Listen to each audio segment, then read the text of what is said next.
Assalamualaikum warahmatullahi wabarakatuh. Perkenalkan, nama saya Nanda Eka Putri Setianingsih dengan NIM 1020111535044 dari Fakultas Kesehatan Masyarakat PSDKU Universitas Airlangga di Banyuwangi.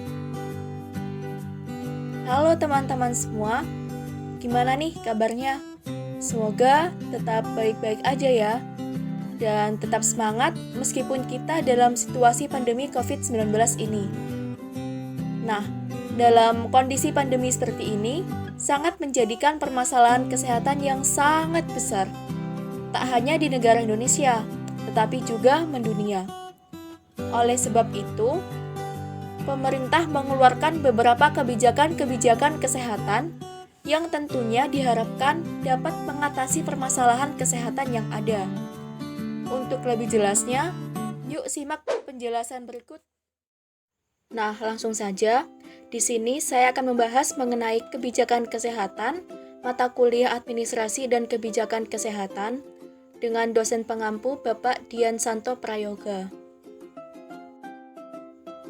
Dalam topik kita kali ini, kita akan membahas mengenai pengertian kebijakan kesehatan, komponen kebijakan kesehatan, bagaimana tahapan penyusunan kebijakan kesehatan, implementasi kebijakan kesehatan, analisis kebijakan, tujuan, dan faktor kontekstual.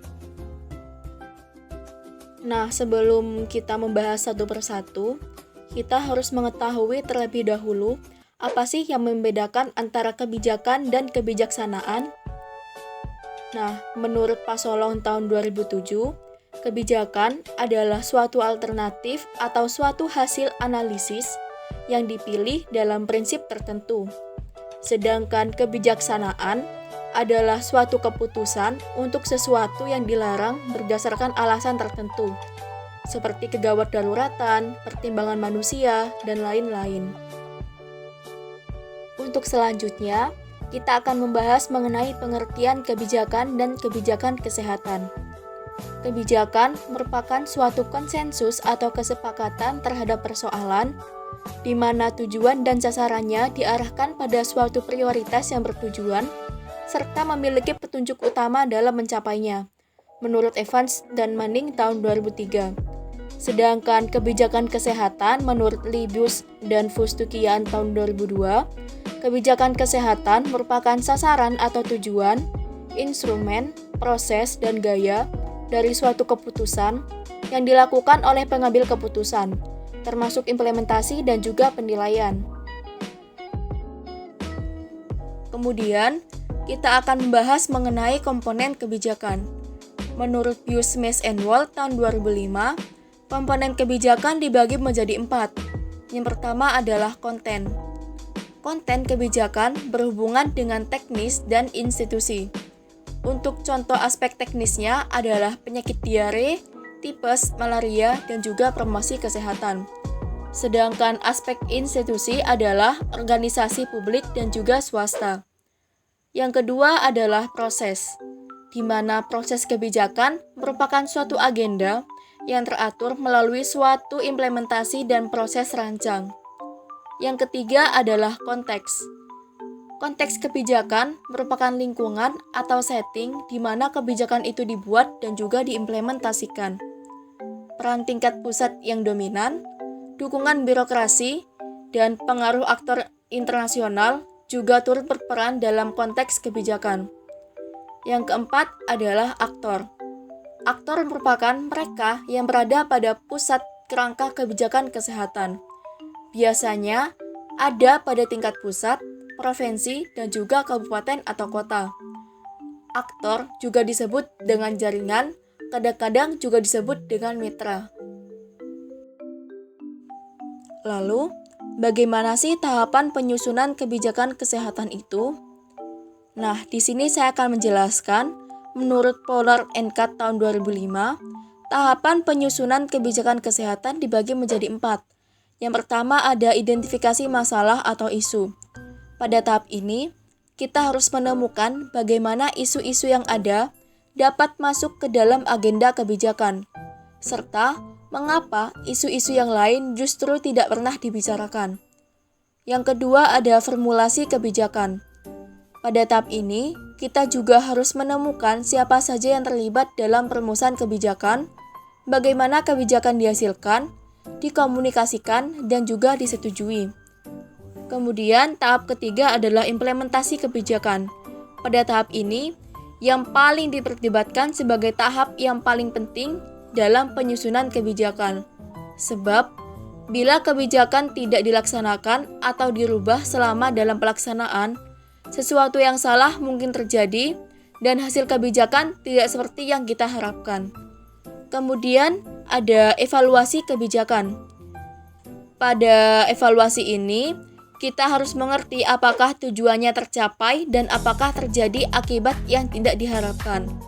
Dan pada tahapan ini, merupakan saat di mana kebijakan dapat diubah atau dibatalkan serta kebijakan yang baru dapat ditetapkan. Untuk pembahasan selanjutnya mengenai implementasi kebijakan. Suatu kebijakan harus diimplementasikan dengan bijak. Menurut Blaikie dan Sousan tahun 2001, mengatakan bahwa implementasi kebijakan dilakukan cenderung untuk memobilitasi suatu keberadaan lembaga. Sedangkan, menurut Becker tahun 1996, mengatakan bahwa suatu kebijakan kesehatan bisa berubah pada saat diimplementasikan, serta dapat memunculkan output maupun dampak yang tidak diharapkan atau tidak ada manfaat untuk kelompok masyarakat. Tetapi, apabila suatu kebijakan sudah ditentukan dan dipastikan, maka harus segera diimplementasikan supaya dapat terrealisasikan dengan baik. Namun, apabila implementasi kebijakan kesehatan tidak dapat direalisasikan dengan baik, maka terdapat kesalahan dalam suatu kebijakan tersebut. Lalu, bagaimana sih analisis kebijakan itu? Nah, menurut Springett, Baginski, dan Sousan tahun 2007, tujuan melakukan analisis kebijakan yaitu 1. Untuk memahami suatu proses kebijakan yang dapat dikembangkan dan diimplementasikan. 2. Untuk mengetahui suatu motivasi serta tujuan yang ada di balik kebijakan yang diimplementasikan, serta fokus kepada pendekatan kemiskinan dan pendapatan keluarga. 3. Untuk dapat memahami cara suatu kebijakan berpengaruh terhadap area keberadaan pendapatan keluarga. Dan yang keempat adalah untuk dapat memahami area-area potensial sehingga dapat diintervensi dalam suatu proses kebijakan. Selanjutnya adalah tujuan. Untuk tujuan kebijakan kesehatan, menurut Gormley tahun 1999, adalah menyediakan pola pencegahan, pelayanan yang terfokus pada pemeliharaan kesehatan, pengobatan penyakit, dan perlindungan terhadap kaum rentan. Kemudian, kita akan membahas mengenai faktor kontekstual yang mempengaruhi kebijakan. Menurut Lecher tahun 1979, ada 4 faktor kontekstual yang mempengaruhi kebijakan. Yang pertama adalah faktor situasional. Di sini, faktor situasional adalah kondisi yang tidak permanen atau khusus yang dapat berdampak pada kebijakan. Contohnya adalah perang dan kekeringan. Yang kedua adalah faktor struktural, adalah bagian dari masyarakat yang relatif tidak berubah. Faktor ini juga meliputi sistem politik, mencakup pula keterbukaan sistem tersebut dan kesempatan bagi warga masyarakat untuk berpartisipasi dalam pembahasan dan keputusan kebijakan. Faktor struktural meliputi pula jenis ekonomi dan dasar untuk tenaga kerja. Yang ketiga ada faktor budaya. Faktor ini dapat mempengaruhi kebijakan kesehatan. Dalam masyarakat, di mana hierarki menduduki tempat yang paling penting.